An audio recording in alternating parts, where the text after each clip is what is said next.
Hello everyone, welcome back to my YouTube channel. In this video, we will dive deep into an important communicable disease known as typhoid fever. So, let's get started.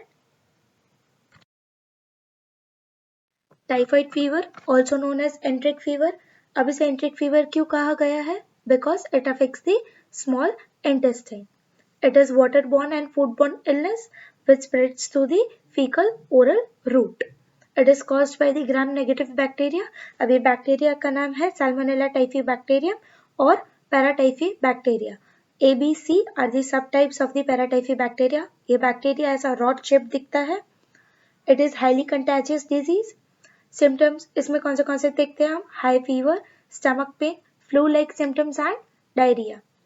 Transmission, humans are the only reservoirs who consume the contaminated food and water directly or indirectly. The disease spreads in the areas where there is poor treatment, poor waste management, overcrowding and poor sanitation. This is most commonly seen in the developing countries like Southeast Asia and Africa. It is rarely seen in the high-income countries like USA, Canada, Japan, Australia and Western Europe. Children are seen getting more affected than the adults. The contributing factors may be poor hygiene, sanitation, not washing the hands properly, poor human waste management. These all can be a cause. Poor handling of food and water can also cause typhoid. Unpasteurized milk can also be a source. Juices made from the contaminated fruits, they can also be a source. So, paratyphoid fever is caused by Salmonella paratyphi. They both are of the same class. In this, the symptoms are seen mild than the symptoms in typhoid. Salmonellosis. This is different from the typhoid and paratyphoid. The salmonellosis is an infection which is caused by the Salmonella bacteria which causes food poisoning. Now talking about the pathogenesis. So the first stage is ingestion. यहाँ पे Salmonella bacteria enter करता है हमारी body में through the contaminated food or water. Second step है gastric survival. यहाँ पे जो बैक्टीरिया है वो सर्वाइव करता है एसिडिक एनवायरनमेंट को स्टमक के टू रीच द इंटेस्टाइन. अब थर्ड स्टेप है इंटेस्टिनल इन्वेजन. यहाँ पे क्या होता है, स्मॉल इंटेस्टाइन में स्पेशल सेल्स प्रेजेंट होते हैं जिनको पेयर्स पैचेस कहते हैं. तो ये बैक्टीरिया उसको पेनिट्रेट करके वहां पे स्वेलिंग कॉज करता है जिसको हम कहते हैं पेयर्स पैच हाइपरट्रॉफी. अब the bacteria crosses the intestinal wall and goes deeper. So the next step is phagocytosis. Here the white blood cells, also known as macrophages, ये बैक्टीरिया को खा लेते हैं, बट यहाँ पे बैक्टीरिया मर नहीं जाता है.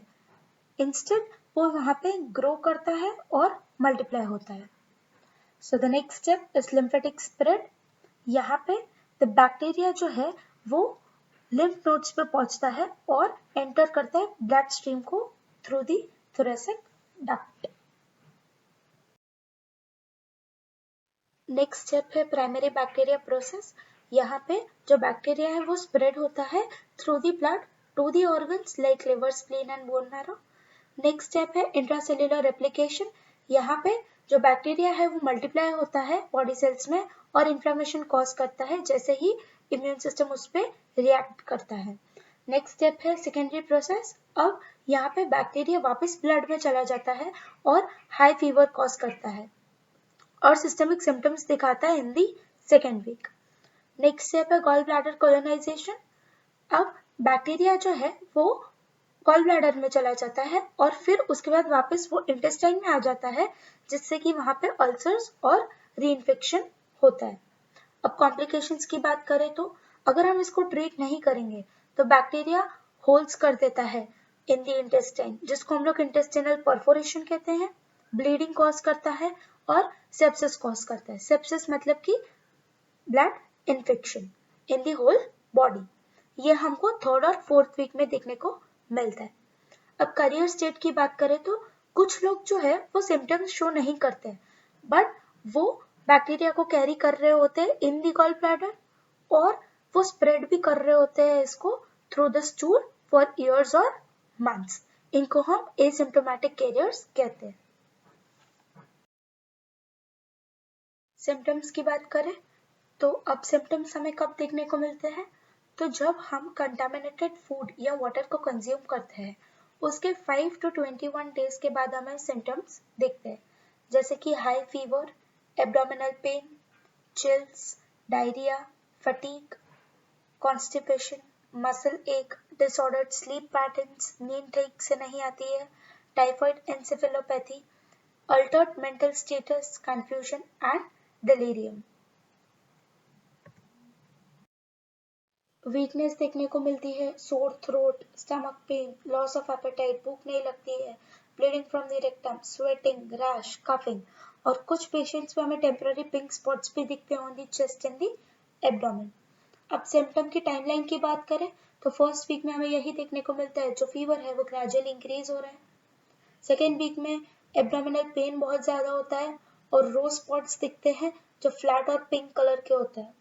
थर्ड वीक में इंटेस्टिनल ब्लीडिंग होता है, हेपाटोस्प्लेनोमेगली देखते हैं, उसमें क्या होता है कि लीवर और स्प्लीन जो होता है ना वो एनलार्ज हो जाता है, और इंटेस्टिनल परफोरेशन दिखते हैं। अगर हम इसको ट्रीट नहीं करेंगे तो ये लाइफ थ्रेटनिंग हो सकता है। कॉम्प्लिकेशंस की बात करते हैं तो फर्स्ट है मेंटल स्टेटस चेंजेस, जो कि न्यूरोलॉजिकल या तो साइकोलॉजिकल डिस्टर्बेंसेस की वजह से होता है। इसमें पेशेंट जो है वो कॉन्सेंट्रेट नहीं कर पाता है। Severe stomach pain, swollen stomach, ये स्टमक को डैमेज करेगा या तो ब्लीडिंग कॉज करेगा। सेप्सिस, पूरे ब्लड में इन्फेक्शन कर देगा। Can damage the other parts of the body, दूसरे बॉडी पार्ट्स को भी डैमेज करेगा। The most commonly seen complications are hemorrhagic and the perforation of the bowel.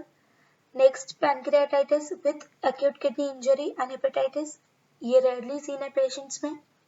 Next is toxic myocarditis. ये 1 to 5% patients में देखा गया है, जिसमें हम ECG changes देखते हैं. This can cause death in the endemic areas. Diagnosis की बात करें तो पेशेंट से हम उसकी हिस्ट्री पूछेंगे, साइंस एंड सिम्टम्स पूछेंगे। अब ये एक शॉर्ट फॉर्म है जो याद रखना है, बासु, बी से ब्लड कल्चर टेस्ट जो हम फर्स्ट वीक में ही करते हैं। सेकेंड वीक में हम एंटीजन टेस्ट करते हैं या तो विडाल टेस्ट करते हैं। विडाल टेस्ट अभी नहीं किया जाता है बिकॉज वो इनएक्यूरेट रिजल्ट्स देता है। जिसको टाइफाइड नहीं है उसको भी वो पॉजिटिव रिजल्ट दे देता है। ये पेशेंट के पास्ट इन्फेक्शन और करंट इन्फेक्शन के बीच में डिस्टिंग्विश नहीं कर पाता है, इसलिए हम एंटीजन टेस्ट ही करते हैं जो कि IgM टेस्ट है। थर्ड वीक में हम करते हैं स्टूल कल्चर टेस्ट और फोर्थ वीक में यूरिन कल्चर टेस्ट करते हैं। रियल टाइम PCR भी करते हैं जो कि हमें एक्यूरेट रिजल्ट्स देता है। ट्रीटमेंट, अब it depends on the local resistance patterns, मतलब जो पेशेंट है वो कहाँ रहता है। सो इसमें फर्स्ट लाइन ट्रीटमेंट है, उसमें देते हैं fluoroquinolones which is ciprofloxacin and ofloxacin. ये क्या करता है, मल्टीप्लिकेशन जो बैक्टीरिया को हो रहा होता है उसको स्टॉप कर देता है। नेक्स्ट है सेफेलोस्पोरिन्स, उसमें हम लोग देते हैं सेफ्ट्रियाक्सोन, ये IM देते हैं इंट्रामस्कुलर। ये क्या करता है, बैक्टीरियल सेल वॉल फॉर्मेशन को रोक देता है। मैक्रोलाइड्स देते हैं एजिथ्रोमाइसिन, ये बैक्टीरिया के प्रोटीन फॉर्मेशन को स्टॉप करता है। और सीवियर इलनेस में हम लोग डेक्सामिथासोन देते हैं। वैक्सीनेशंस की बात करें तो करंटली दिया जाता है type bar TCV which is manufactured by the Bharat Biotech.